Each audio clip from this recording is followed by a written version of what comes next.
Thought I'd just do a very quick video. I've just finished installing a dash cam into the F150, and I know there's a couple of people that have asked about how to do it. Now look, I am not an auto sparky by any means, just had a quick look on a couple of forums and a few how-to guides, and I've managed to get it done in about an hour or so. So a couple of quick tips and just a few pieces of information to help. That's the camera obviously, so I just went a black view one, got it off eBay. It's a 2-channel one. I think it's like the 550 DR550 X or something like that. So that's the front one, and you can just see the rear one back there. So nice and compact, which is pretty good. Didn't want anything that was too big, but definitely wanted front and rear coverage. So all I've done, just use the adhesive mount there, obviously. This panel, this black panel here, will pull off. If you get a trim tool down in the corners there are no screws in it or anything like that. And so then what you can do, don't know if you can see it, but the wiring for the camera is actually running up there. And then I just carefully ran it the same way that the wiring harness for the rear view mirror goes. From there, what I've done, you can actually pull the sunglasses holder out. Just get a trim tool around this edge, gently prise it down, and then it pulls backwards like that. There's no screws in it or anything. Once you're in there with that off as well, you can just thread your wires through up into here. So what I did was got it all up into there and then use a piece of yellow tongue just to run the cable to the rear camera.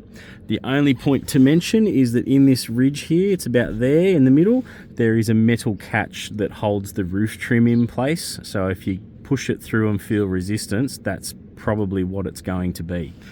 From there, the power side of things, same thing, power cable goes up to there, into there, and then it's just tucked in under the roof lining down there.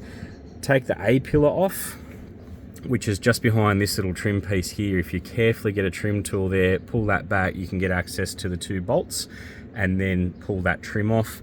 Run it down there, be careful of the side airbag. Obviously you don't want to get in the way of that. And then the business end of things. So what I did, this panel comes off obviously, you take this trim part off here, it just pulls off. Take the trim panel out, that'll help you thread it down through there into the internal fuse panel and the BCM where it's located. So this whole black panel will actually come off, which does make it a bit easier. What you got to do, lift this panel here up, it just lifts up like that. Remove the rubber door seal, which just pulls off, move it out of the way. And then under here, right behind there, there is a push clip for this black panel, so it goes up behind there.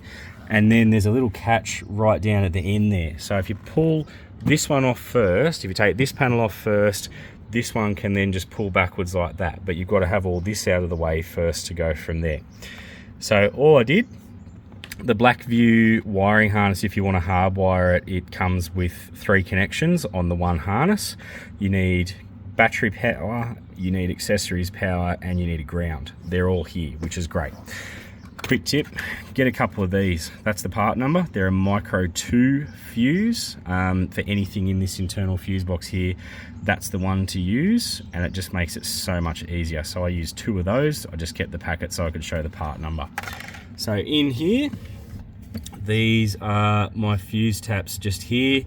It's fuse 2 and fuse 4, and they're clearly numbered. I know you can't really see it in the video, but they're clearly numbered there to show you what ones they are. Now, fuse 2 and 4 do have fuses in them when you get the car from factory, but they're not actually connected to anything.